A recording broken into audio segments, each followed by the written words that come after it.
A boy, Christmas brought so much joy. Couldn't wait for the presents and laughter. I couldn't sleep late at night, looking for Santa with lights. Those are the memories I still remember.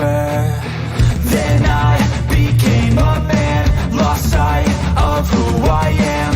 But right in front of me was the answer. On Christmas I feel joy, and I turn back to a boy. The answer is to stay young forever. This is not a Christmas, this is not a Christmas song. This is not a Christmas, this is not a Christmas song. This is not a Christmas, this is not a Christmas song. This is not a Christmas, this is not a Christmas song. Ho, ho, ho.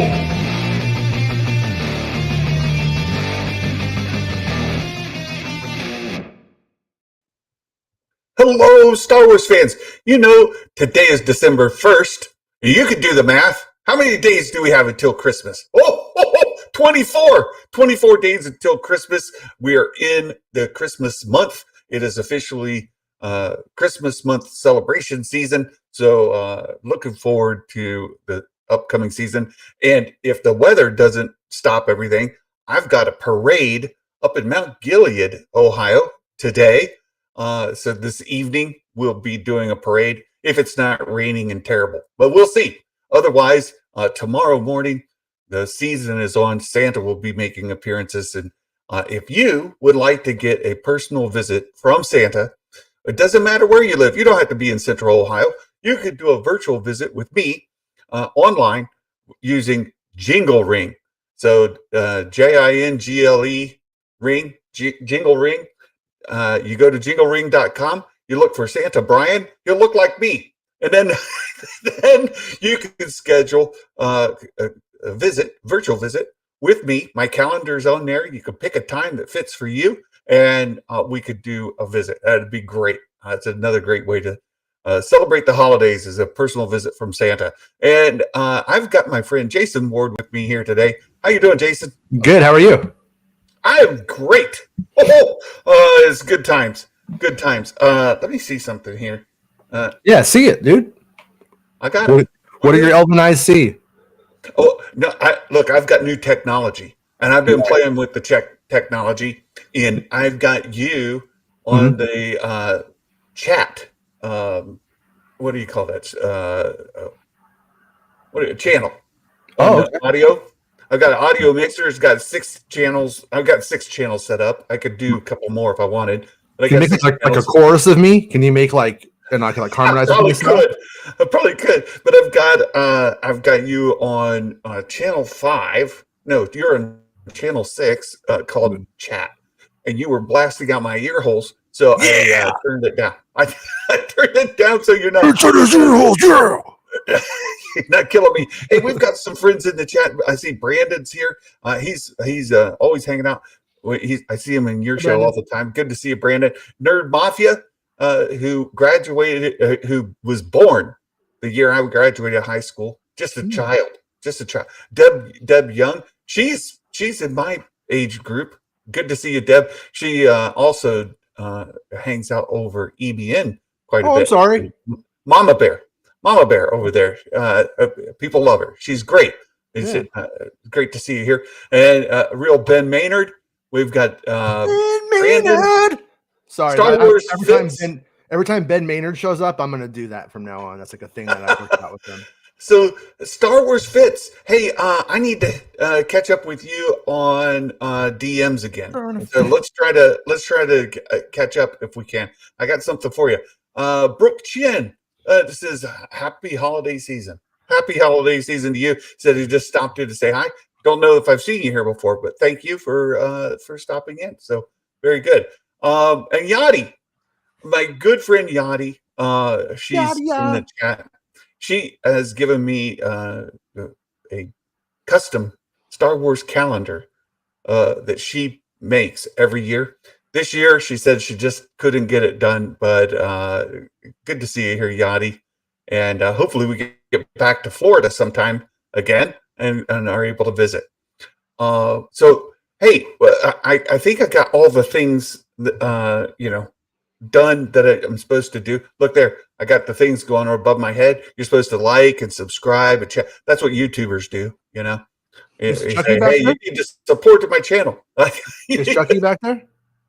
No, I knew he was freaking you out, Jason, so I made him stay in the toy shop today. Yeah, You get can't out of here. come on the live streams because you scare Jason. He Little can't weird, take it. little freak. He can't handle. He can't handle it. Mhm. So, hey, it says Deb stopped by while she's doing her errands. Very good, Deb. I appreciate it. I really do. We've got some interesting news today. It's not Okay. directly Star Wars connected, but it's pretty Star Wars connected, if you ask me. Yeah. There's a good Saber Smith. You're trying to raise, you're trying to raise my ire. Where are the blurgs? There's I've got my custom blurg over here. I got from X-Wing, but that's We could do a blur cover band, and we could change all the words to be about blurgs in Star Wars, and would be called blurg.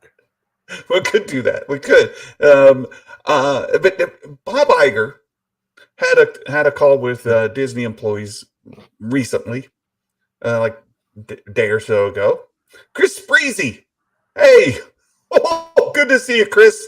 Get out of Chris here, wants Chris. to- Gross. Chris has one big question he wants to know. No. He wants to know. And the Say acolyte, no. are the Jedi going to be wearing those white robes? That's what he They're wants to know. They're not, It- Chris. They're not. Stop. Chris is like, what I do, man? Just woke up, dude. What about Ahsoka season 2? White robes. What about with every show? But are the Jedi wearing the white robes? That's every story you have to put a comment in there for Chris Breezy.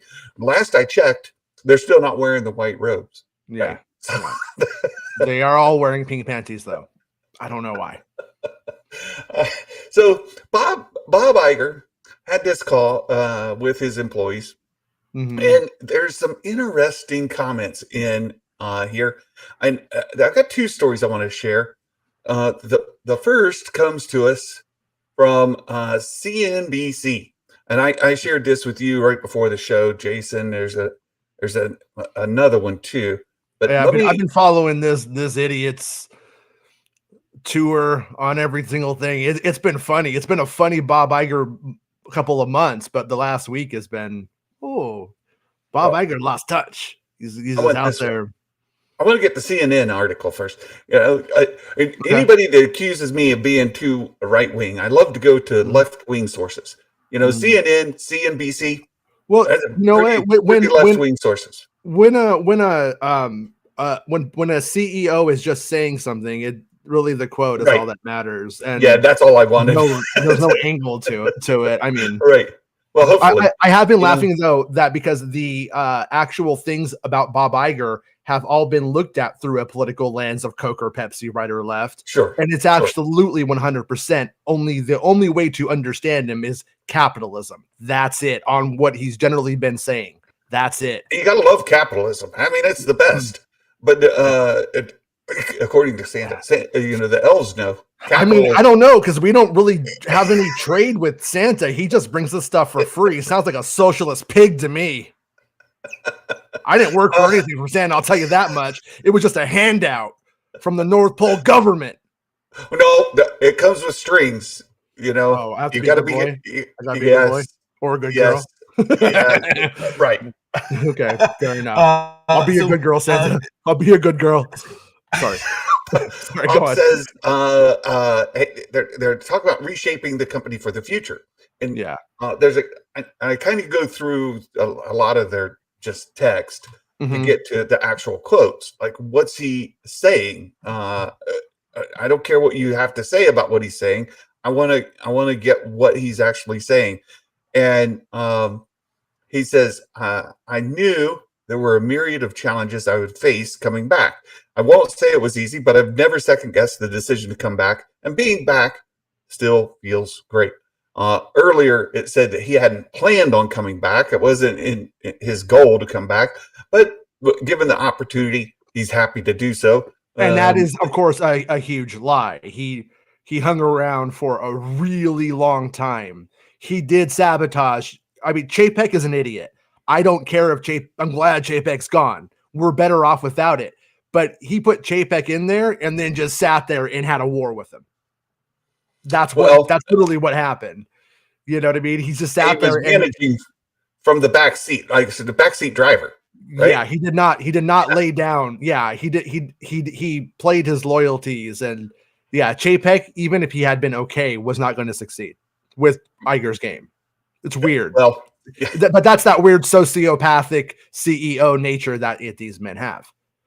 Well, yeah, CEOs are a unique blend of characteristics themselves. Yeah, they're completely insane monsters usually.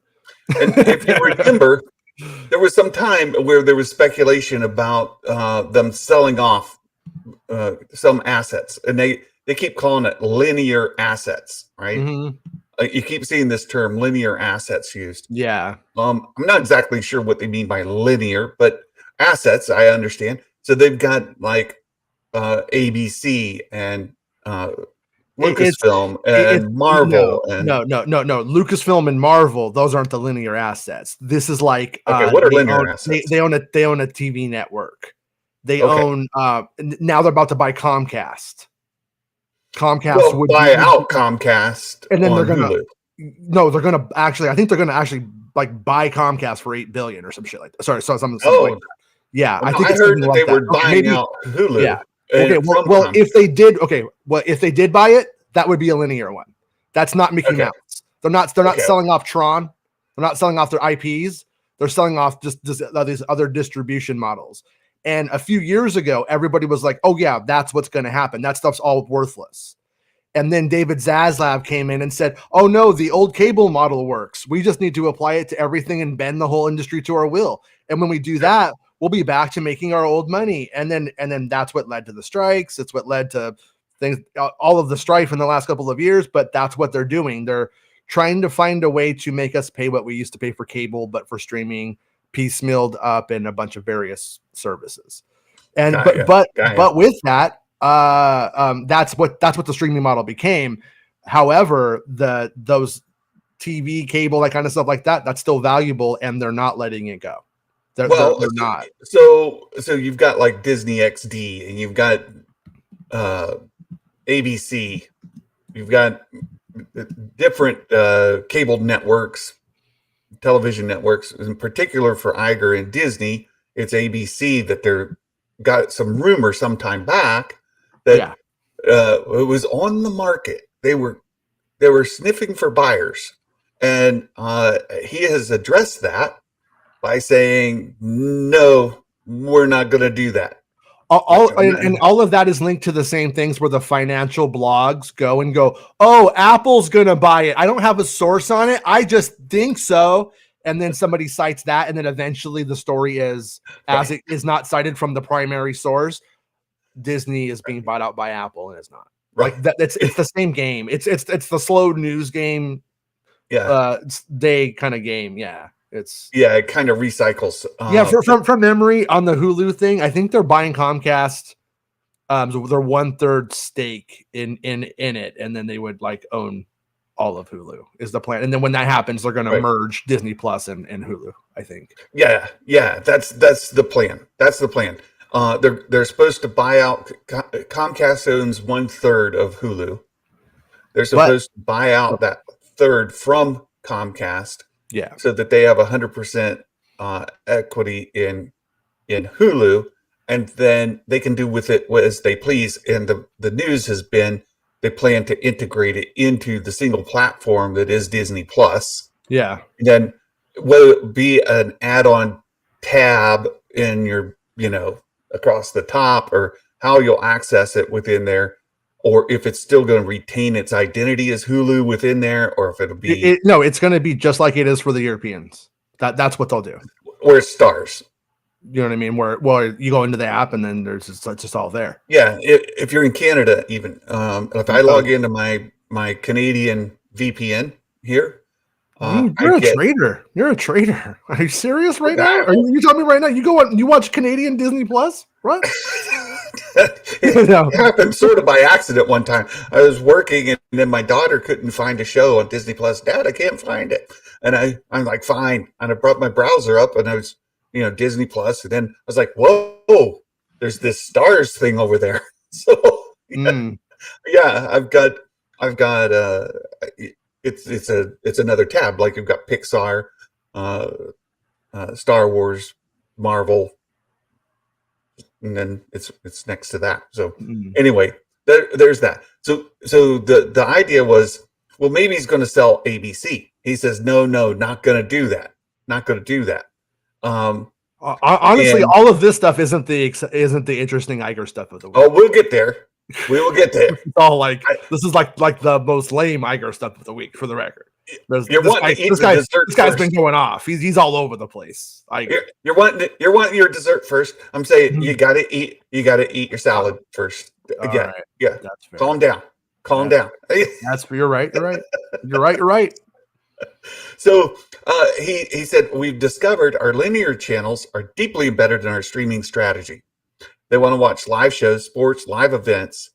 They want to watch them in time, period. And the place you can do that, for the most part, is on linear channels. The notion of a communal event still exists largely on linear. I would say the communal event, it also exists with these streaming shows. Mandalorian, people want to watch it when it's live and they're chatting with each other. They're watching live streams, reaction to when it comes out. Nobody uses that stuff at all. That's completely, they wish that was the case. No, they do. Look, there's plenty of YouTube channels that have big content creators is one thing. But that's what I mean. Yeah. Oh, it's yeah. A communal event. Though. Yeah. Like their whole thing of, people are going to want to watch the Mandalorian inside of a Naboo starfighter with the $3,000 Apple glasses. No. That's that magical thinking from the communal event. He says the notion of a communal event largely exists and he's talking about sporting events. So when you want to watch your sports ball team play their sports ball team, that's a communal event. They're doing it on TV. But once again, they always go and they go, oh, well, ESPN works this way, therefore fandoms do. It doesn't. It's not how this goes, and it never works. It never works. Jason, listen to my I've been this for like 10 years, and they're not the same thing, and they want it to be, but it's never going to be. I'm not talking about them. I'm talking about us. Talk about you. Talk about me. I'm talking about my friends. Talking about my neighbors across the street. My dad across the road. I'm talking about us. Right? Yeah, but me and your dad always get on and watch Mandalorian without you. So I guess you're kind of right. You kill me, Smalls. I'm messing with you. Come on. Just dude, people like to watch the live events together. They don't want to watch the replay of it. And if they're forced to, they do want the replay. But if they want to watch the biggest game of the week and they can't watch it live, they will watch it. But they would much rather watch it like live, as other people are also watching it live, right? So there's the idea with, I'm saying, a communal event is when we're all in our own homes and we're all scattered around, but we're watching the same thing at the same time. And that happens on these streaming shows largely as well, especially the really big popular ones. Mandalorian season 2, for sure. That was happening. That was happening with a lot of the Marvel content, that when the show dropped at 3:00 in the morning, some people were getting up to watch it. Well, let's not go back there, though. Look at what they just did with Ahsoka, where they dropped it at a reasonable time to build that. Yeah. No, well, the rest of the world is not the USA, so who cares about them? USA first. Yeah, But Kiaran. I don't want to hear you crying about having to watch Mandalorian at 5 a.m. No. hey, no, but when they went in and did that, that was like, yeah, I mean, like that's a Yeah. move that like makes more sense. But reading between the lines on this stuff, David Zaslav just added sports to HBO because people who watch HBO want sports. It's like, yeah, you'll make more money on it. You will see a growth in that automatically just because there's more money to be made and it's expensive. So definitely, but the idea that like the HBO audience wants like sports, so it's crazy. It's once again they don't understand their people at all. They've done it in Peacock. They have live sports in that platform. They've done it on Paramount Plus. They've done it on Amazon Prime. Yeah, like all the platforms have live sporting events that they pay to exclusively host on their platform to get subscribers. And he's not wrong that people are doing. Right, here's where it's wrong. When you have a platform like Disney Plus, and then you lose cricket, and now Star Wars and Marvel is in this weird. You let us down. No, cricket let you. Like it's doing too much. It's not focused enough on why I bought your stupid product. It's like, but this plays into I think the philosophy is going with the wider swath of the, no, I'm not arguing that you don't make more money when you put sports on there. You do, you do, like, just flat out, it will happen. But they overlook the fact that like a huge amount of the audience that wants like golden age of television, the AAA standard of TV, they're not sports people. They're not painting their face blue and going to baseball games and basketball, that kind of stuff. It's like a completely different thing. And it's just them wanting to monopolize everything. So now they're all doing it. And the funny part about it is it's a noose around ESPN. It's just killing ESPN. ESPN is like just gone over this whole trend. What they need. So look, it's competition's a good thing. Capitalism. I love it. Right. Because each of these platforms are adding more live events to their platforms in the form of mostly sports, but also some other live programming. Like you can catch news programs, for example, on some of these platforms as well. You can catch them live as they're broadcasting in the streaming platform. As one does, others tend to do. And it doesn't really make competition. It just makes copying, and then who does the best copy.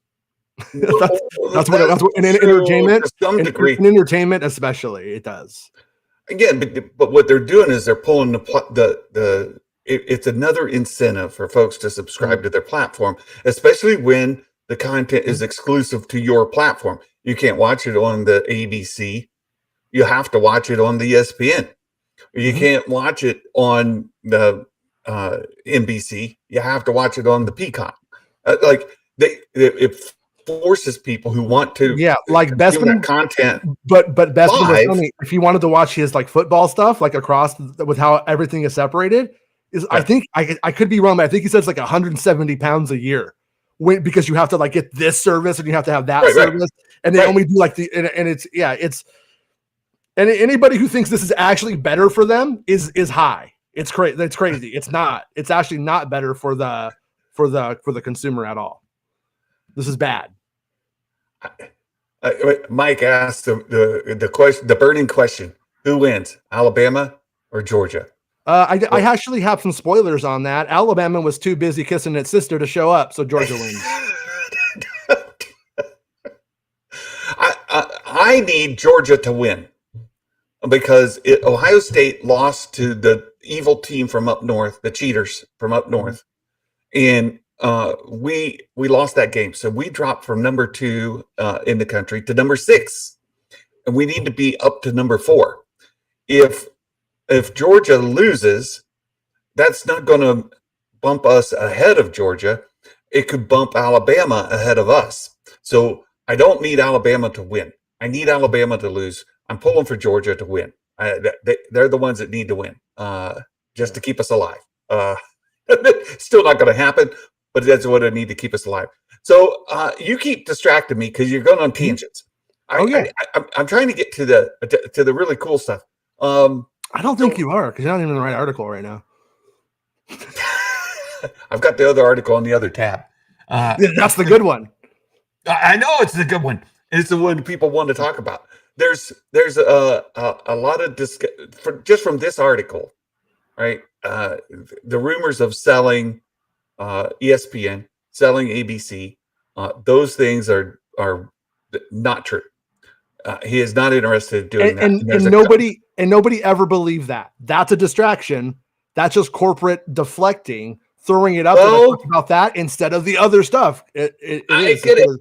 But within the fandom, Jason, it led to speculation.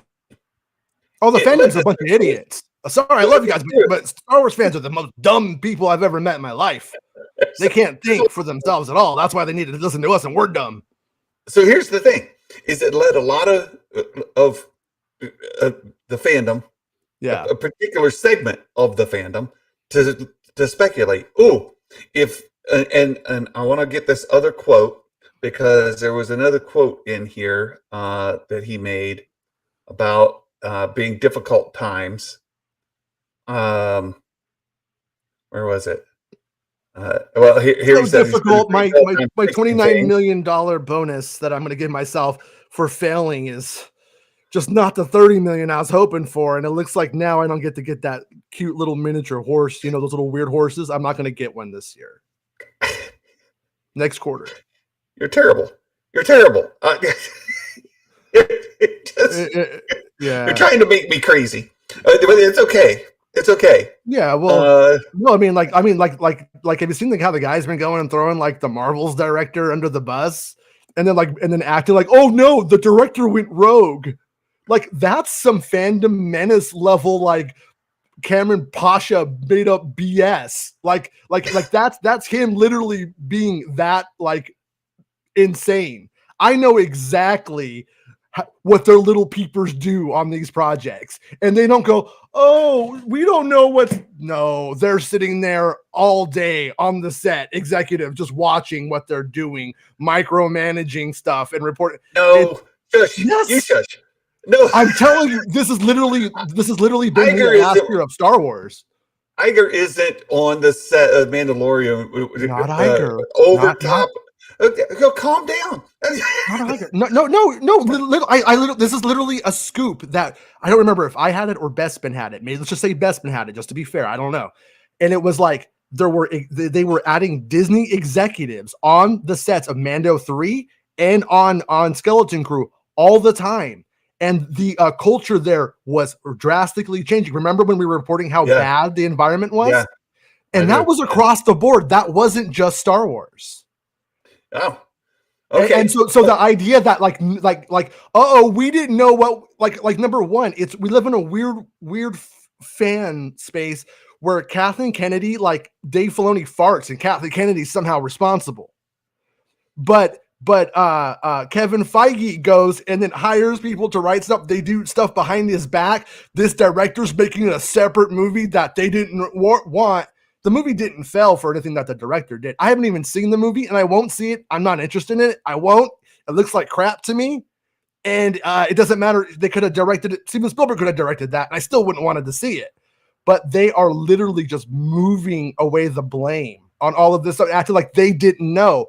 Well, you know, if Kevin Feige didn't know that somebody was changing Blade and rewriting it all, and he wasn't reading every draft that was coming in or that was finished and leaving it to people below him, why isn't Kevin Feige in trouble for that?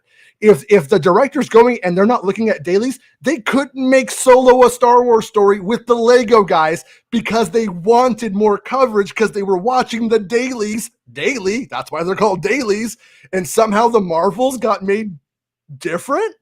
No, this is Bob Iger going, we moved too far away from exactly what we should be doing, which was like you're jumping ahead again.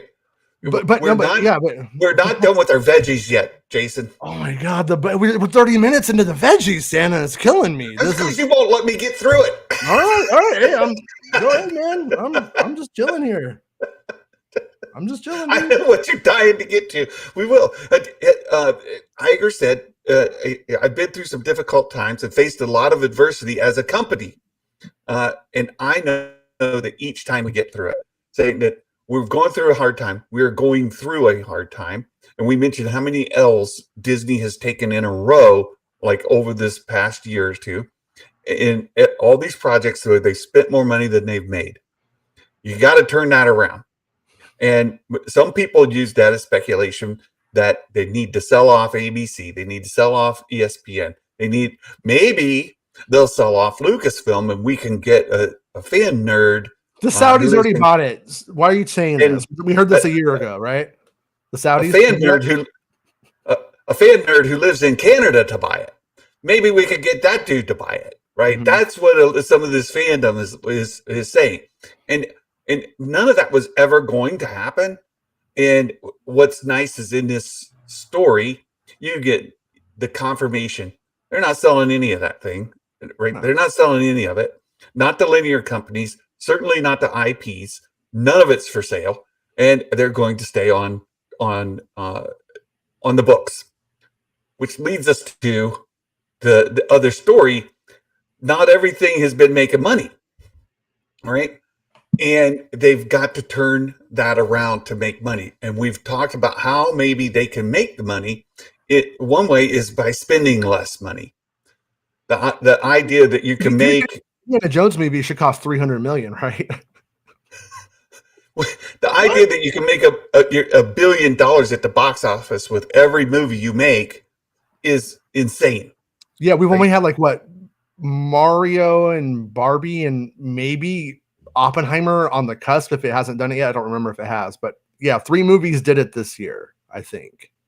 Right, and none of those are. Guardians was like 800 million, close, but no cigar, if I remember right. I could be wrong about that, so if anyone in the chat knows, just let me know. But I think that's how it washed out.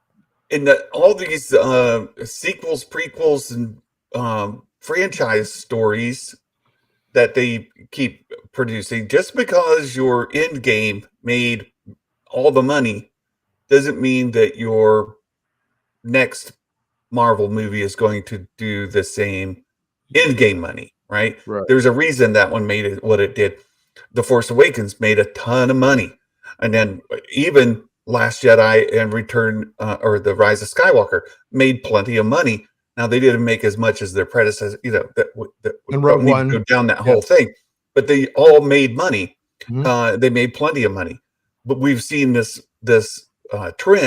downward trend, and if you tie it over to the Disney Plus content and the viewership, the eyeballs that are consuming these shows that are being published on Disney Plus seems to be on the decrease. They're waning, and there's lots of reasons for that too. Like during the pandemic, when you couldn't go out, you couldn't do things, there was no other option.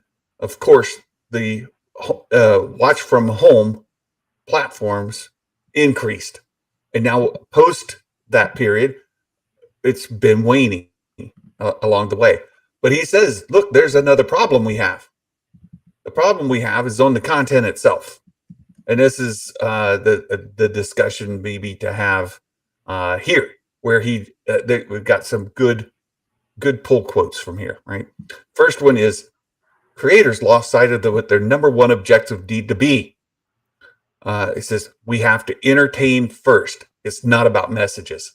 This is the thing that people want to talk about.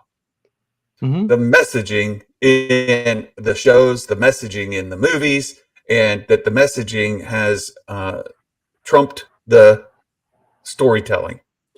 And what's funny about that is, number one, Disney movies don't actually say anything. They imply a bunch. And so if you read, but I think in reading between the lines, what he's literally saying is that they're going to cast white people. I think that's what he's going.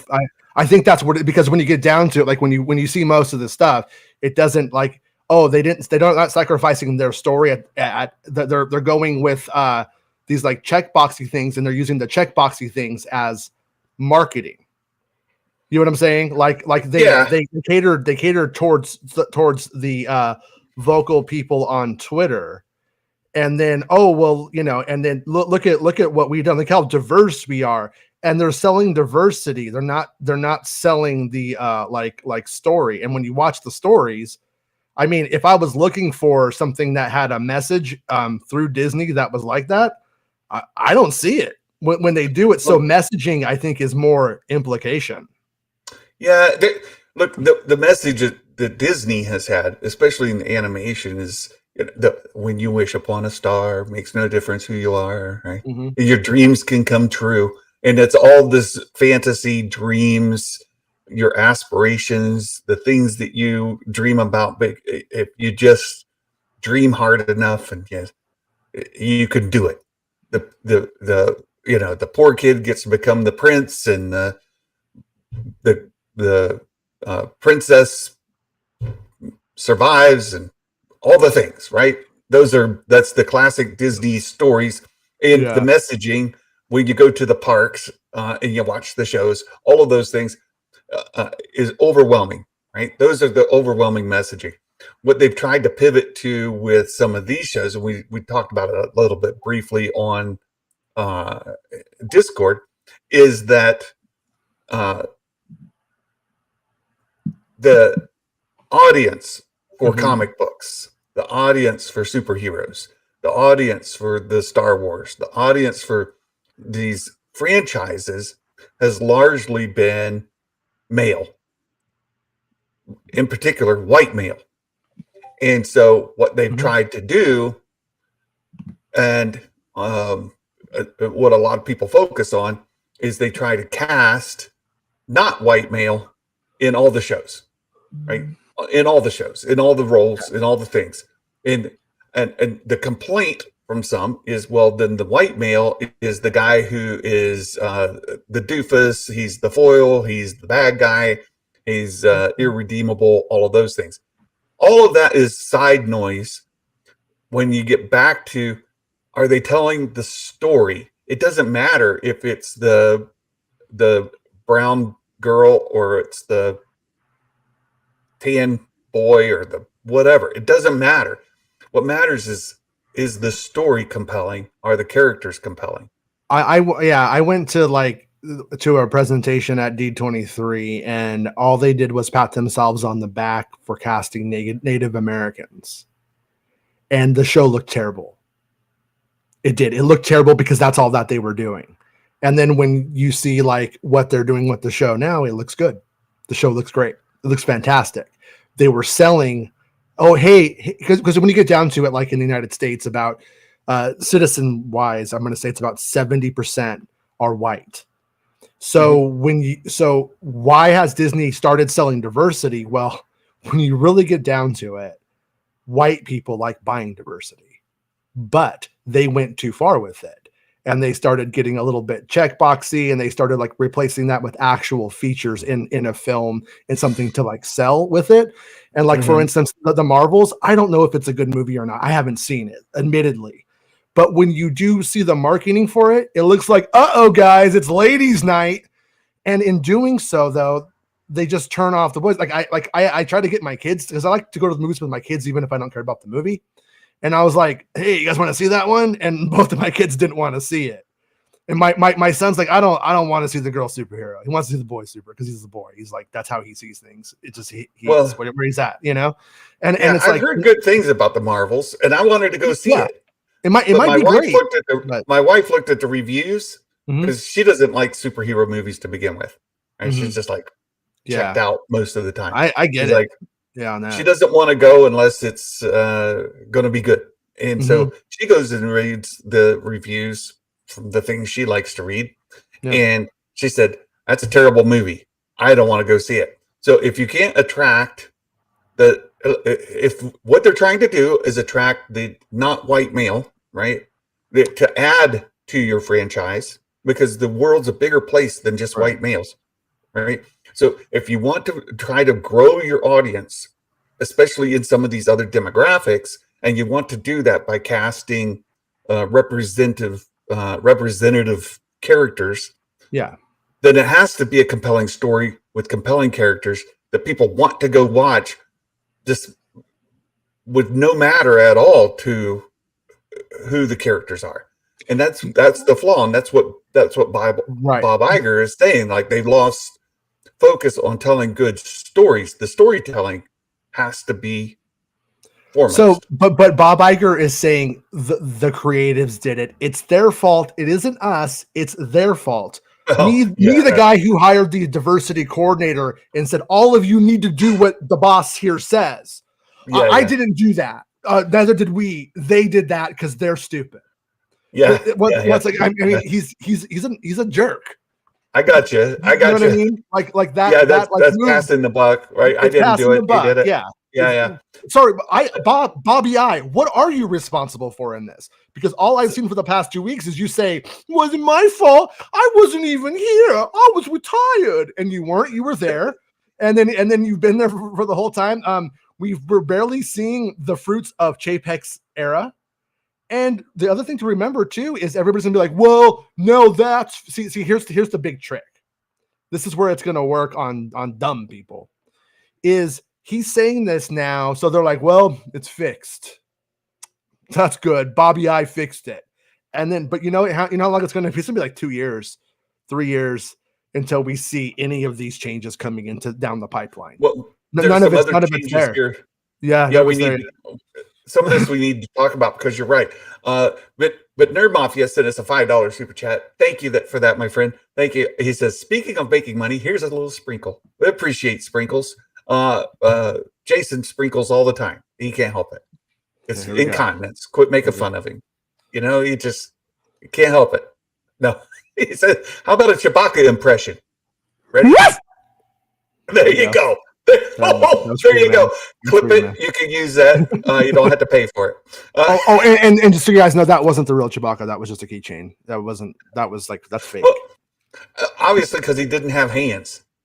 That's how you can tell right away. Yeah, it's not the real Chewbacca because he doesn't have hands. No, he got Count Dooku'd. That happens in episode 10 in the Rey film. Yeah, no, no, but that's the thing is when I mean like let's I'm not saying I agree with it or I want it or I don't want it. I kind of don't know what I think about this, but if you look at Mario, it's a white protagonist, and they sold it to white people. You look at Barbie, it's a diverse movie. There is message. There's a ton of messaging in the movie. But it's Ryan Gosling and what's her name, and they're both white. And then you get down there, so like you're starting to see like this like kind of thing where they're like, oh, we need to stop playing the diversity game because it's not necessarily working out for us. And that's been my whole thing.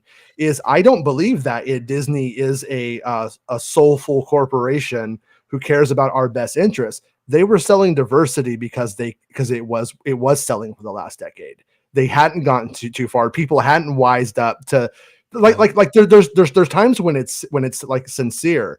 There's times when they will do like, they'll cast a black person in a role as a stunt. And it's just like, and I think everybody sees through it. I don't think anybody appreciates it. But then, like, as Bespin pointed out to me one time, he's like, but then you have like Black Panther. That was a movie with black actors for black people, and it was a great movie, and it everybody loved it, and it was extremely you know what I mean? Like, there's a way of doing it with class, there's a way of doing it with sincerity, and then there's like just turning in your homework and checkboxing it, like Willow. Willow was checkboxing and just turning in the homework. There was no like love behind the project by the people who did it. If they loved it, it did not come through on anything that I saw in that series. So that's the comment that I had quoted or highlighted here. He said, again, this is Iger saying, we have entertained with values and with having a positive impact on the world in many different ways. Black Panther is a great example of that. I like being able to entertain if you can infuse it with positive messages and have a good impact on the world. Fantastic. But that should not be the objective. When I come back, what I really tried to do is return to our roots.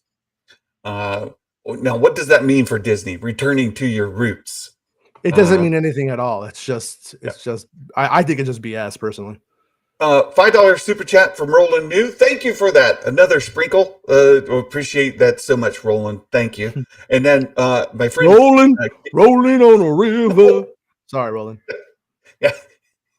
you warned us. And then my friend Kieran, thank you for the €5 there with the super sticker. Appreciate that. That's very generous of you. Thank you very, very much. It means a lot. So let's see if I get caught up with the chat real quick, because there's more to get to, because I would like to tie this back to Star Wars. We're here to talk about Star Wars at the end of the day, not just well, yeah, and all of this, I mean, does link to, like, once again, when you look at like the early version of the Rey film, Snyder, excuse me, Jeff Snyder said that the Rey film was originally about a 70-year-old Rey with 2 black actors, and then we know at some point they took a hard turn on that, or in general, and then made it Daisy Ridley. Now, I'm actually of the opinion that Daisy Ridley's Rey was always in this movie. That's it's off of everything I heard over the years. Yeah. I believe she was always in the movie. But that said, there maybe she was going to be Rey in flashbacks, maybe, or something like that. We were going to, like, catch up with, or whatever. But anyways, but now we know that that's changed. I've heard a little bit of stuff about casting of it, and it does sound like the casting on the Rey movie might be a little bit more open than it was before. But I don't know anybody who was cast. They might just be seeing people. They might have that in mind. I don't know. But if so, we'll have to see what that cast looks like when we do hear it. I think when do you think if they film sometime later in the year in 2024, we'll probably hear the cast in, like, 6 months maybe.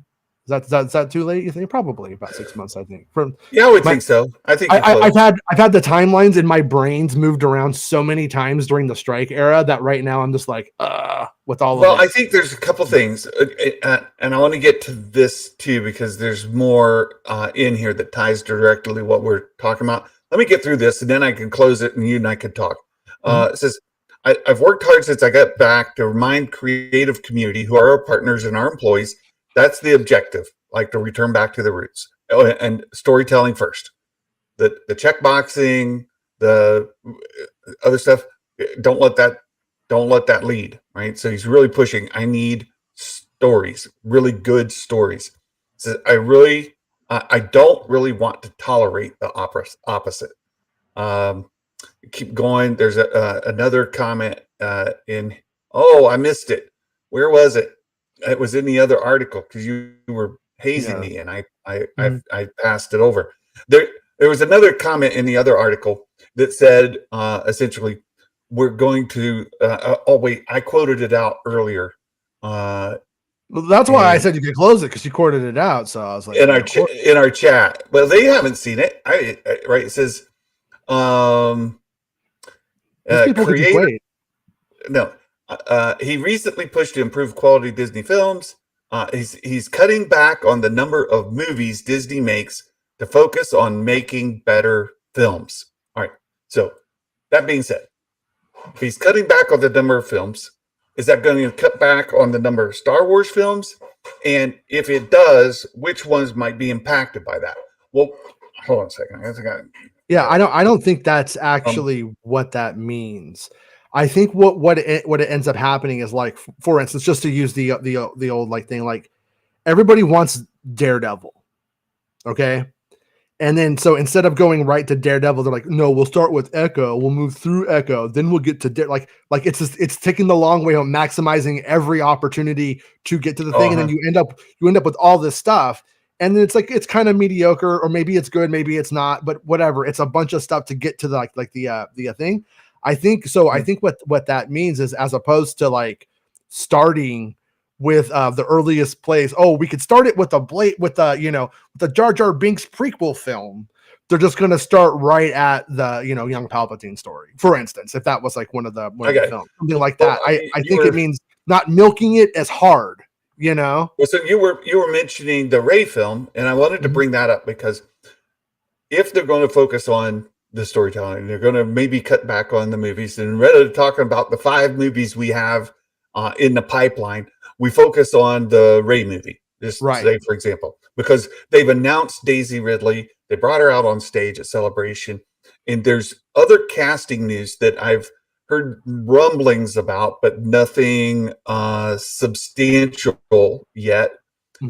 Particular to John Boyega, right? There's different stories out there. He's already signed, but it hasn't been finalized, or he's in, he's out, whatever. But Fan math. I would imagine Just fan mathing it for attention right now. Sure. I would imagine that perhaps from a casting perspective, you mentioned like 6 months. So I think if they could lock down John Boyega, for example, and I think that very likely they are. I didn't say for sure they are. Very likely they are trying to lock him down on this to get a signature and to get him, on board. I would expect that to come out as soon as they can do it. Maybe next week, next month, whatever. But as far as like a full casting, as from the dailies or anything like that, we're gonna have to wait. I would think you're close on the 6 month thing, right? Yeah. Oh yeah. When it comes to like the anybody returning, they would have to work out. We're like if Adam Driver is to return, for instance, if they're going to if it's about his bringing him back to life in some way or something like that, for instance, right. you'd have to work that out well in advance. I don't think. I mean, I don't know for certain, but I don't think Stephen Knight turned in a draft yet. I don't think that's even happened. And so it's like, where are they at, with that kind of stuff? I think it'll probably, like I said, 3 to 6 months, we'll probably start like hearing things that are going on. And one thing that we'll start to hear pretty soon too, that will be a clear indication, are the agents who tried to get Star Wars Fitz into it, and then Star Wars Fitz doesn't get cast. So then they go leak Star Wars Fitz was trying out for the Rey film, and then didn't get it. But then we were like, oh, well, what is Star Wars Fitz? What's Star Wars Fitz? How old is Star Wars Fitz? What's his race, age, I see. Yeah. build? And then we know, oh, here's what they're looking at. Here's what they're looking, at, in a role anyways. And that will likely happen. That usually does happen. So, I got you. Yeah. That makes sense, right? Like, right, exactly. So if, say, John Boyega, it falls out and they can't lock him in, then what's the fallback? What's the plan? What's the plan B? But like you can't have Finn in it. Yeah. What would you do? Would you just drop the character entirely and change the focus to just Rey centric? Well, the big thing kind of was that story from like last week where she's like, it's unexpected, whatever the idea of it is, and whatever that means. Yeah, I want to know what that is, because like right now on it, like I'm pro Rey movie. I'm not excited about a Rey movie. I got like 3 Rey movies, and I'm Rey, and these are my students. Like that's just not a movie, and that's we gotta get it. So that's why I want to know, like, what is the movie? Like, what's the premise of the film? What's the point? Why does this movie need to exist? It's like, I guess that's again what I think. What Iger's saying is we have to have compelling stories, right? We need to have compelling stories, and the messaging. And I saw the comment Dale made, Skywalker's Academy made earlier. I saw your comment, Dale, but. He's not saying it can't have lessons in it. It can't teach us moral lessons, can't teach us relevant truths, nothing like that. He's saying the messaging as far as race, gender, demographics, those kind of messaging, that's what the term typically means in culture. It can't lead. You have to have the compelling story. And the compelling story absolutely will teach those kind of lessons, like overcoming adversity, the challenges that, working through whatever it might be. Well, are you fulfilling your dreams and your fantasies, all of those things, right? Those will still be there. To like get into what Iger is actually talking about, though, are you aware of the Snow White and the Seven Dwarfs live action remake? Do you know what they did to it? What it is? It doesn't have any dwarves in it and stuff like that. People are like, oh my god! But when you really look at the script, it is Robin Hood. Yeah, it doesn't make sense.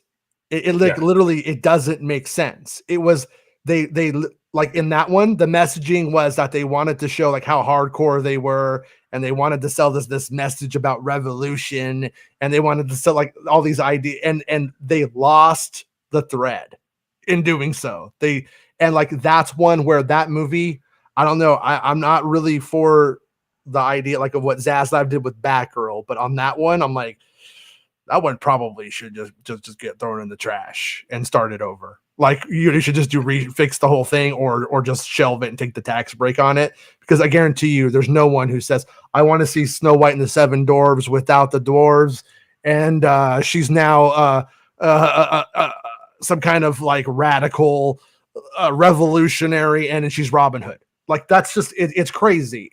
Right. So that right there, that stuff doesn't pertain necessarily to the Marvel and the Star Wars sphere. And the worst offenders for them, the places where they lost, like the thing was like, look at Little Mermaid. This isn't even my opinion. So people at Disney have told me they know it was a mistake, that yet they decided to try to be like real shocking by not making the Little Mermaid white. And once again, I don't care. She could be, I don't care what the Little Mermaid is for anybody who's like, oh, you're a racist. I don't care. But they know that by doing that, by getting the South pat on the back, they did hurt the film. They know that. It's not even my opinion. Well, the girl that portrayed her, and look, I watched it when it came on Disney Plus just to see, okay, was this a good movie or not? Yeah, it's just not. And it's not the a good girl movie that played Ariel, yeah, she is tremendously talented. She's it's not her fault. She should have taken the role. I wouldn't ever blame an actor. She's an attractive young lady who has a gorgeous voice, and she's sufficient at the acting. Not terrible, right? She's good. All of that was fine. The casting of her in that role is the least of their mistakes amongst a host of mistakes. If you watch it, it's tough. And if they talk about doing these live action, this is an example of doing an animation show under the pretense of being live action, because there's so much CG in it, right? CG characters. There's a scene where she's swimming down to meet her dad. You know, when she misses the big thing at the beginning of the animated show, because she's out with Flounder doing whatever, and she doesn't show up. And when all of her sisters are there, her clamshell opens and then she's not there. So she gets this call back to dad, right? So that happens in this movie. She shows up, and when she shows up, dad and all the other girls are CG characters. They're like, they're not. It's painful. It's like, why did you like? It's just terrible. Like, cast real people, and put them there. When you look at Fantastic Four, like that was one of the things that I was thinking about it, and I was like, when one of the stories was breaking, I was like, oh yeah, Reed Richards, like, you know, it's the Mandalorian, it's a Latino American man, and I'm like, so that right there doesn't necessarily say that, but then Bespin told me everybody who was up for the role that they couldn't get. Yeah, and then it ended up being like, well, okay, Mando, basically, like was like how that one went, but there is I think a huge difference between sincerely casting the right person for the part and then doing the stunt. Like when I was reporting on John Boyega as Finn, and I'm the one who broke that he was the stormtrooper, and like when that happened, the internet went crazy. I got emails saying stormtroopers aren't black, like dead serious, though, like random weird stuff. And it's like on that one right there, like it literally doesn't matter who played Finn. The Star Wars acting like range that you need for a role like Rey and Finn is very shallow. It's not a deep performance. Everything is very on the nose. And like Luke Skywalker, Rey, Finn, this isn't Shakespeare. This isn't that. Like this is like it's pretty shallow acting. So all you need is like the person with the right personality, the right energy, and who can obviously pull it off. Like you could have put 15 other people in Finn, and I think it would have been exactly the same and good. That one right there, it literally doesn't matter. And then we like John Boyega a lot, as I do. And so it ends up like, oh yeah, I'm really glad that they like went that Well, way. And let's touch base back. That's a big difference, I think. Yeah, we could tie this all the way around to all these other things that we've touched base on. Right. You go back to Black Panther, Mhm. T'Challa. Oh shoot, his name just I had it for a second, and he passed away. Right, he had cancer. Just a tremendous human being. Yeah. And so, while the movie to me wasn't the best Marvel movie of all time, it was a solid movie. But the actor is a compelling, likable dude. And one of the, as far as casting goes, irreproachable, right? The guy is just, he was amazing. And so, no problem at all with that. And you can, as a white dude or whoever you are on the planet, doesn't matter. The actor should have been black because Chadwick Boseman. Thanks, Mike Porter. Chadwick Boseman, tremendous human being. You can care about his character because Chadwick Boseman draws you in. I thought that they did a good job changing a character's. You want to talk about changing a character's race? Aquaman was always a blonde-haired white dude in the comics. Not exactly a compelling character. Recasting as a Pacific Islander, it's a race demographic, but also really well done.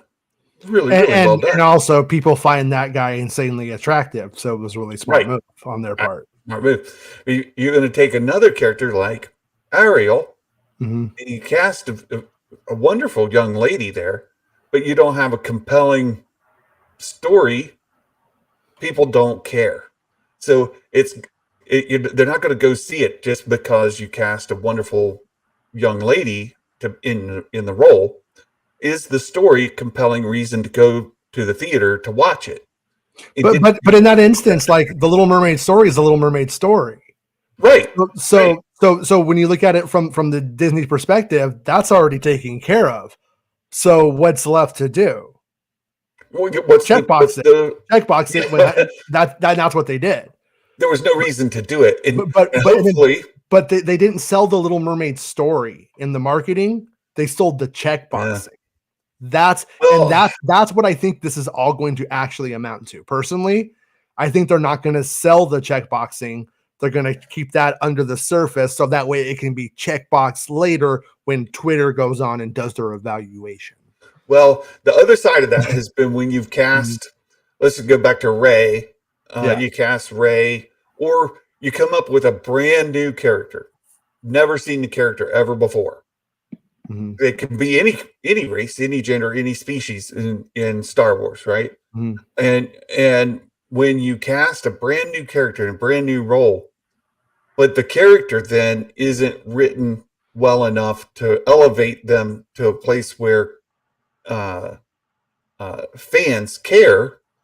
John Boyega, Finn, people want to see more of his story. People wanted to see more of his story in the sequels.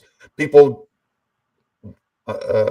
complaining that his character was done wrong in many ways. And then, is there a reason to do more stories with Finn? I think there's demand. I think that the people would like to see it, but it's got to be a compelling story.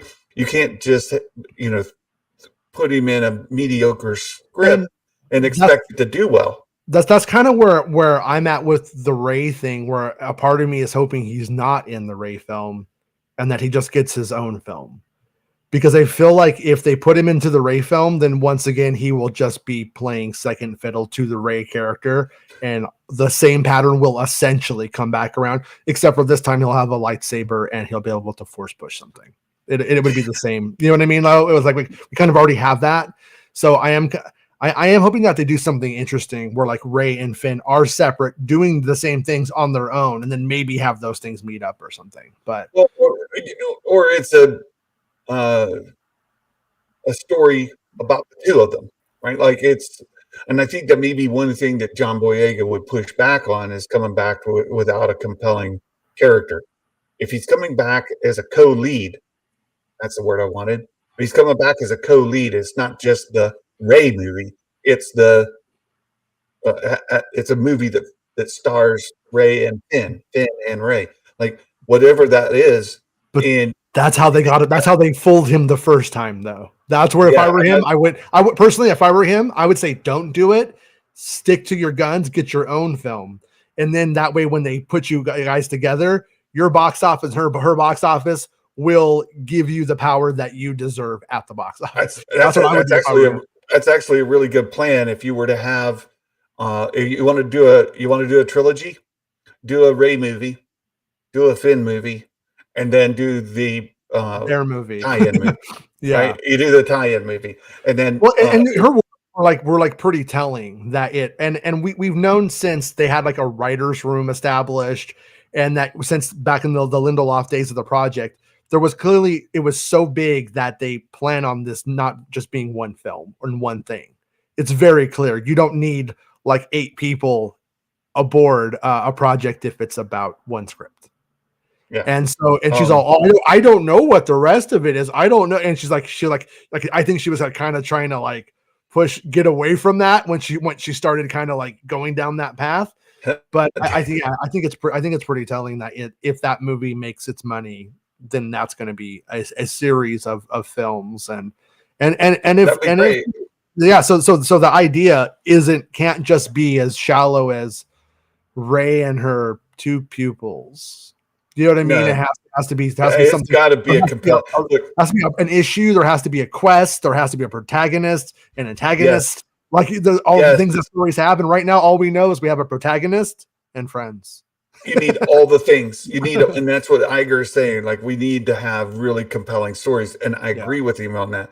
They have to be, and especially for a character that I love so much. Right? I love Ray's character. I loved her through the sequels, and her story arc through there was compelling to me. It was fantastic. And what I don't want is, and I recognize that I'm in a particular group within the fandom there, and that there's another significant portion of the fandom that do not share my perspective and my opinions on her.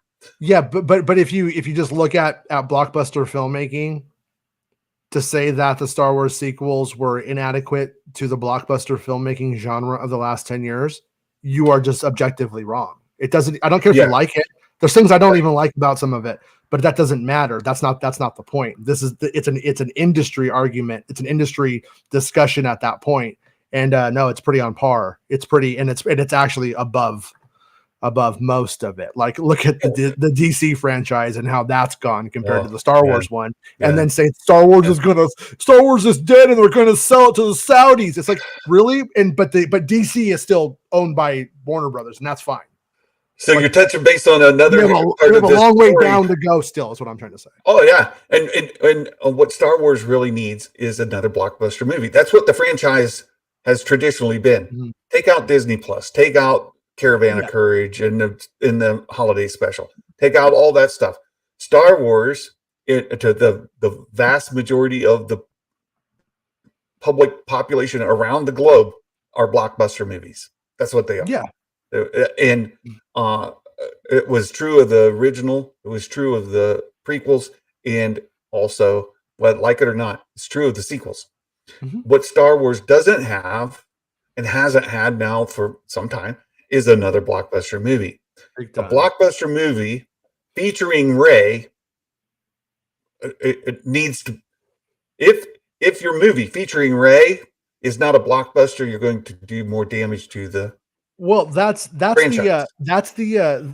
the thing is that, like, these movies going forward are probably, when you get down to it, they're not $1 million movies, they're $500 million movies. Well, that's that's where they're at, and then they're going to the weirdos are going to use that to go like, look, the Star Wars movie I didn't like was so bad that now it's broken and only makes that. And it's like, no, Hollywood has changed, but that's where they might mess up. Like they messed up with Indiana Jones, I think that's a fine. It's not the best Indiana Jones movie, but it's a fine Indiana Jones movie. It's a fine movie to be made like in under the Disney moniker. And but it cost them $300 million to make it, and therefore the movie has to make more money than it was ever going to make. And it's like that's like super strange, and that's what I've been finding like kind of weird about. I'm wondering how it's going to affect Star Wars. For instance, Marvel went and hired a lot of fine writers, but they are budget writers. There's a difference between Michael Waldron, who happened to be a Rick and Morty writer, and just hiring Rick and Morty writers and acting like they're also Michael Waldron. Like that is crazy. And they did it for the financials. That's why they did it. You can get this other guy for 40% of the cost of Michael Waldron. Let's get that. And they did that across the board. I don't know if that was exclusively a Chapek decision or not, but now we're seeing that they're now undoing all of that. And and so I'm curious if that's what they're doing with writers. Is that going to happen with directors as well? Oh, that's a good question. Like once again, I didn't watch Ms. Marvel. I just don't care about it. I tried to watch a few minutes of it and it just wasn't my thing. Oh, it was okay. It was all right. But Sharmino Obaid-Chinoy, I watched her episode. I put her episode on, just like looked at it. It was fine, whatever. I didn't see it, and I was like, give this person a Star Wars. But you watch her documentaries, and you see the shots that she gets in documentary filmmaking, and you're like, if they let this person build sets, it's going to be visually stunning. At the same time, I keep going, like, is Disney going to let Sharmeen Obaid-Chinoy remain in that position? Because I'm just guessing, but I'm thinking that with her lack of blockbuster filmmaking under her belt, and her first thing is Star Wars of that like magnitude, are they going to let that happen? I mean, I like it when they take a risk and the risk pays off, and it's like, wow, that's cool. Like I like it when that happens, and so I'm actually like rooting for her. But a part of me is going like, this person going to make it to the finish line on this movie with what they're currently doing in the Marvel side of things. But Star Wars is kind of like wasn't producing movies for the last 5 years. So Star Wars kind of like didn't necessarily have those sins exposed. I think it would have had it been had films been coming out. I think those issues that Marvel's having would also pertain to Star Wars. But Star Wars was like, we're just doing Mandalorians. Leave us alone. And so I think they might be lucky on that, but I'm curious. I don't know. I don't know what the things. I think you've got to pull back the drawstrings on the budgets. For sure. The budgets on the shows, the budgets on the movies have ballooned with the expectation of every single Star Wars, every single Marvel drawing the biggest dollars that it just raking them in because it says Star Wars or it says Marvel on it. Yeah. And that's a mistake. It's got to be compelling story, right? There's two halves of this coin, right? It has to be a compelling story, compelling characters. Right? It has to be. And it needs to have a reason for its existence, as you were kind of mentioned before. Like, what's this Rey movie? Why does it exist? Yeah. And that it surprises Daisy. What were you expecting, right? If you're expecting something different than what I'm expecting, maybe you're surprised because now it's the thing that I was expecting. Am I going to be surprised? Maybe, maybe not. We don't know because we don't know she was expecting. So there's that. But so you have to have a compelling story, compelling characters, people that they care about. And it's worth saying those actors that are cast in those stories should be aware of what the damage they can do to the role before that anybody ever sees it. Well, and again, sorry. Yeah. Not to go too far off kilter here and to stay on Star Wars, but Brie Larson, I thought Captain Marvel was a good movie. I'm looking forward to seeing the Marvels. I don't have a white hot hatred for Brie Larson, but I'm a white hot zone for there's a big portion of the fandom that hate her with the white hot passion, right? So that hurts the movie. So if you have a good movie, compelling characters, compelling story, and an actor, actress that you can really follow. And I think Daisy Ridley has done nothing to offend anybody in that way. You've got put the potential. The other half is you got to keep the budget. The other side of that coin, you've got to keep the budget within a reasonable range so that it can be successful, or the narrative will be it lost money. Well, with what you're saying though, here's the problem with the Bob Iger thing. Is it's magical thinking to say, oh yeah, most of the time, almost all the time, writers sit down and they think, I'm not going to write a good character. I plan on writing the worst character I can. I'm not even going to try. And it's like, no, they've been doing that the whole time. So that's not going to change. What is different is their interference in the creative process to make it conform to something like, for instance, a diversity coordinator and that kind of, whatever that role is, that kind of stuff. It's like a good writer like Michael Waldron doesn't sit down and go, well, let's let characters take a backseat. No, it's actually like, what is the assignment, and how is the assignment getting in the way of the good characters? And that's always the corporation. That's what, once again, where I'm like, Bob Iger's a jerk. He's a stupid jerk on this one who's passing the buck, because the reasons that those things happen are from the top down. They're not from the writers at all. It's completely from them. It's their bed that they're lying in, and now they're blaming everybody else for the bed that they made, Yeah, I would go back to Star Wars with the Kenobi series. Right? Yeah, Reva. Joe B. Harold. No. Joe B. Harold is exactly that. Thank you. That's it. Joe B. Harold. Why did they get Joe B? Why did they go to Joe B. Harold from what they had? Well, true. And got you, Bobby. Got you, Bobby. I got you. You talk about Reva. Yeah. You got a new character. There's no problem with Reva being a black character. None at all. Literally had nothing to do with the black experience, the white experience, anything. None. No, you're perfectly fine doing it. Yeah. But then all of a sudden, there's not a compelling story there. The actress did a fine job acting. She did a fine job portraying what she was given. And all the people making that show, Ian McGregor, he's executive producer on it, right? He cared. You calling him Ian McGregor again? You calling him Ewan? Come on, man. Come on. He's only on Kenobi. He's royalty. He is the only royalty we will. No, I'm kidding. Well, Hayden Christensen, he cared a lot about it. Like everybody involved in it, I believe, gave the performances that they didn't set out to mail in the check like some actors have in some certain situations, right? Mm-hmm. You can tell just watching it, they're just getting mail in the check. That's all they want. Bruce Willis, when he was acting the last couple of years, was like, just give me $1 million and I'll read the line on the cue card. That kind of yeah. I saw that with Christopher. Qui-Gon does that now too. Qui-Gon's one of those. Oh, is it? Well, I saw him reading cue cards in the Peter Pan. Oh yeah, live action. Tom Hanks. Christopher.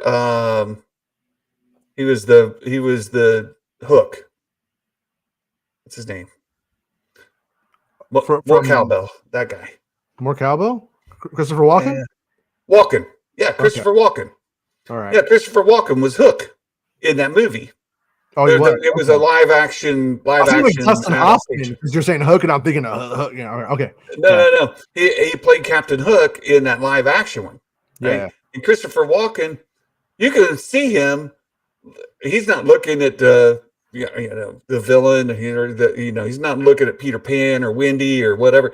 He's looking off stage at the cue card, reading the lines. It's terrible. Willow did that too. Like literally, like in like a flashback scene. He's like, "Oh no, Laura Dannon, what are we going to do?" And he's just like looking at it, and it looks like it was like a commercial for the Mario Brothers in that movie. Yeah. So, but these the folks on Kenobi, I thought they Yeah. performed well. I didn't see anybody Except for nailing that it. one guy, Riva, the fifth brother. He's terrible. Riva. Well, I didn't see anybody mailing it in. Yeah. Everybody involved in it wanted to do a good project. And some of them, a number of them, are legacy Star Wars people that have been around the franchise, of beloved actors. Ewan, right? Absolutely beloved by the fandom, but yet, yikes! The show did not land for a lot of people. I liked it fine. I liked it fine. I like it. I like it a lot, actually. I mean, I know where the corners are cut on it, and you can see. I think people have figured it out. Yeah. Well, there's that. They want to make sure I don't forget the Mike Porter dad joke. So I've got it up here. I will not forget the Mike Porter dad joke. So we have to have compelling characters. We have to have compelling stories. We have to have actors that aren't damaging the franchise while they're doing it, and we have to have budgets that are in line. Why are we doing a Rey movie? Why is it going to exist? We don't know yet. What's it about? We don't know. We have no idea. Just like the Ahsoka premise. When you hear that they're doing an Ahsoka series, you're like, okay, like why? Like what's the point? And then when you learn, oh, yeah, it's about how she's going to atone with Anakin, and you're like, oh, okay, yeah, that's a story we need to get to. Then it matters. Yeah, I loved Ahsoka. Absolutely loved it.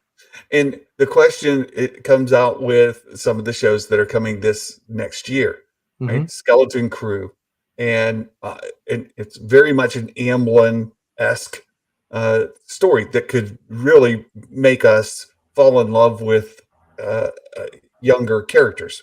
Hopefully, we'll see. Who knows? But then the same with the Acolyte, right? Acolyte, is it compelling? We don't know. There's a lot of buzz around it, but until we learn who it is, why do we care? Acolyte's not even real, dude. It's not real. It's made up. So for some of you that are listening in, there was a story Meg shared with us last night that came out. I guess it was on Twitter or something like that. This dude was completely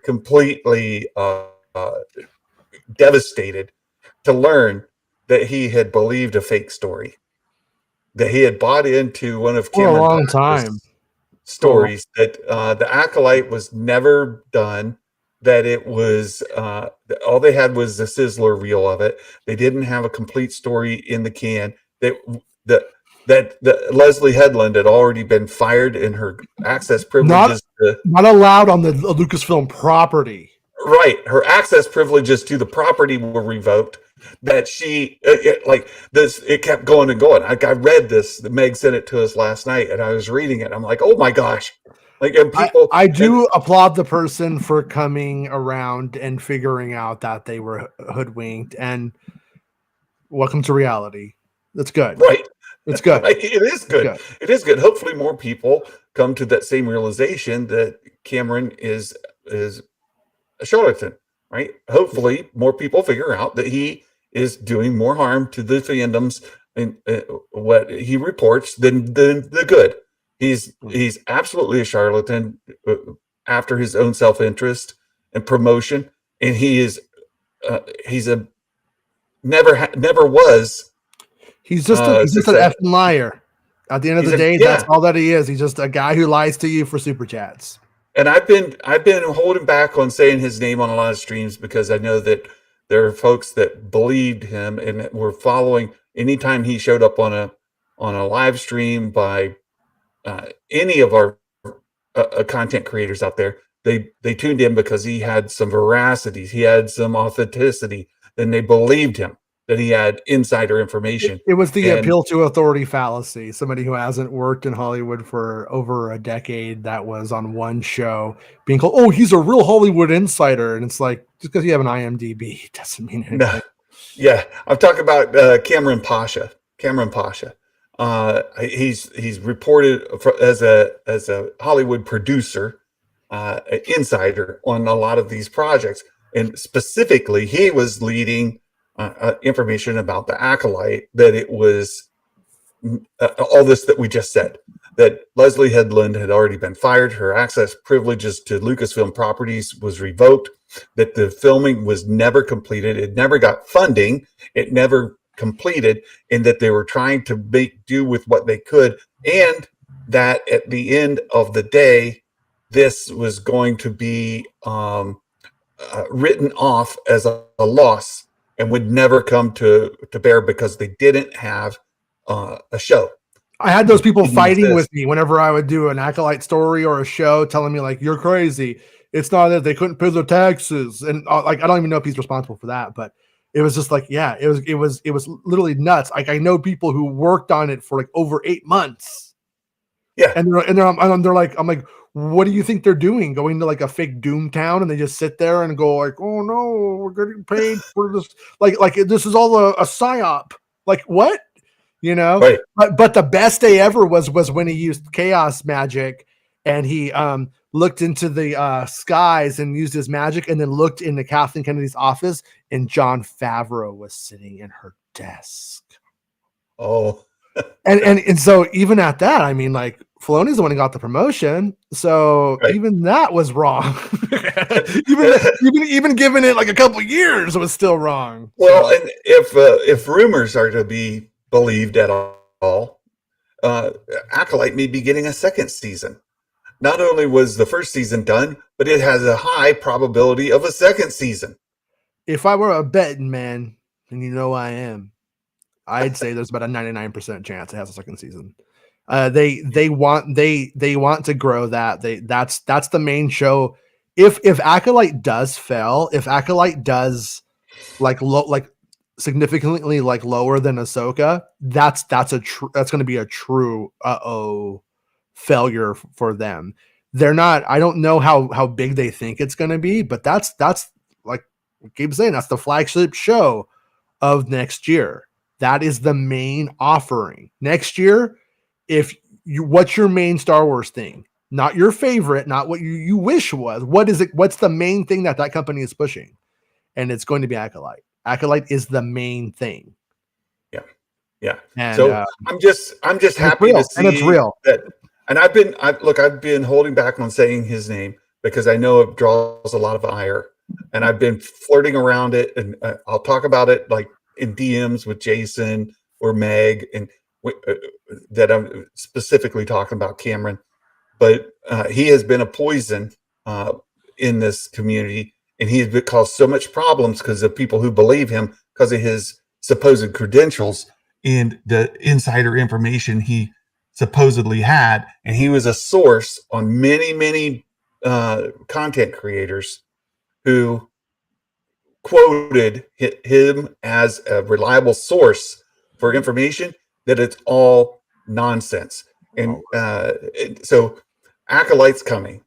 What is it about? Who are the main characters? Is it a compelling story? Those are things need to happen. As you just said, they're banking on it being big. The people at Lucasfilm who are involved in it this goes back to what you said just a bit ago. They're putting their best effort into making the best show they can make. Right. Nobody's trying to write a bad, show. Nobody's trying to write poor characters. Yeah, nobody's like, oh, it's my chance. I got into filmmaking for Star Wars. I get to do it. You know what I'm going to do?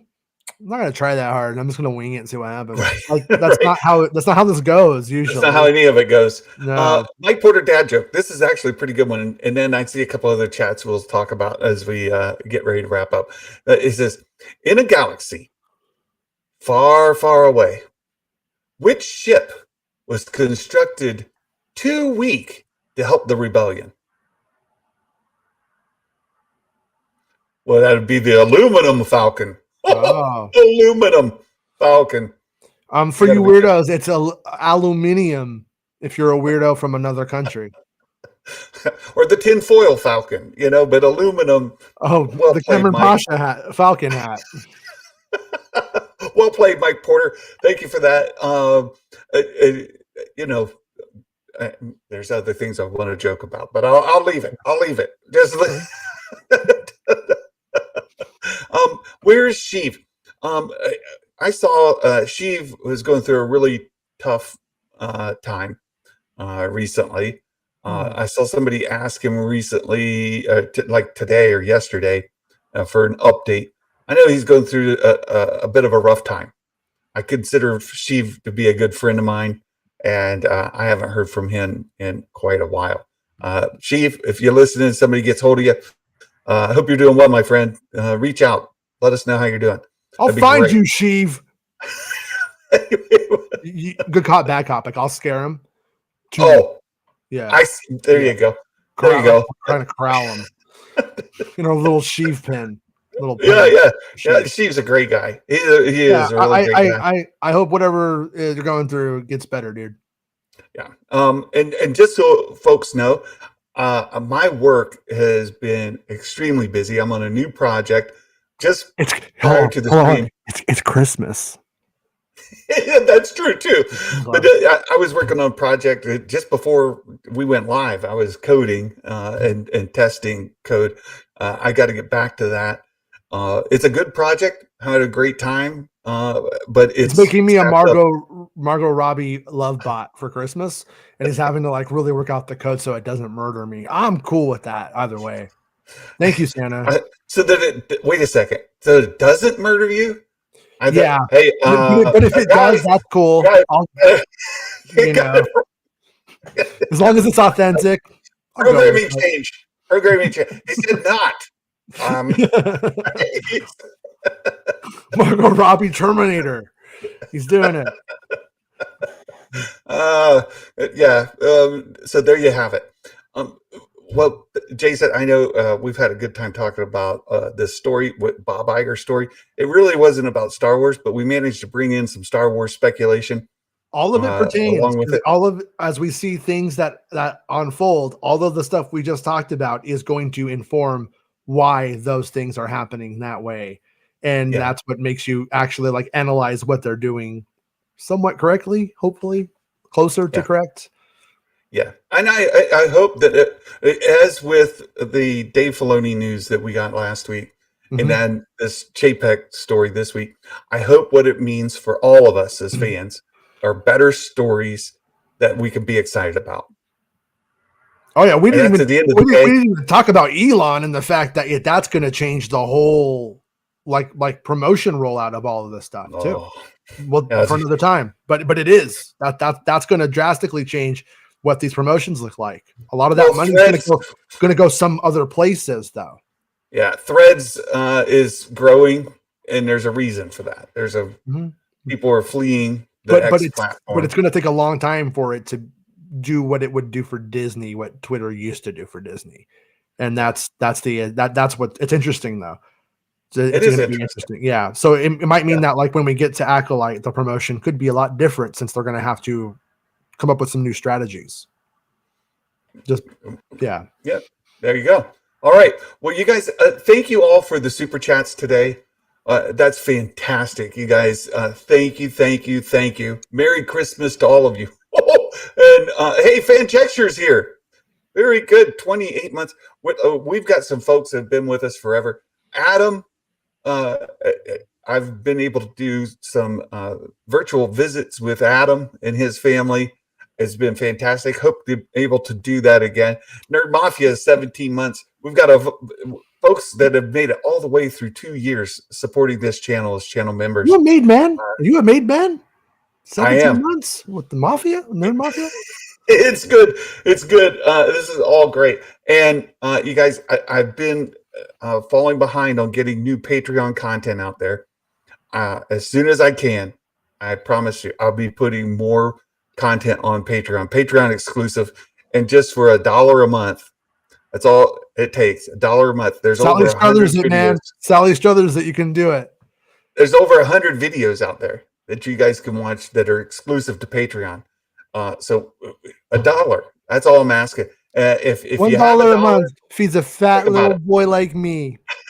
Oh, my eyebrows. And it gives some scraps to our good friend Bespin. So make sure you're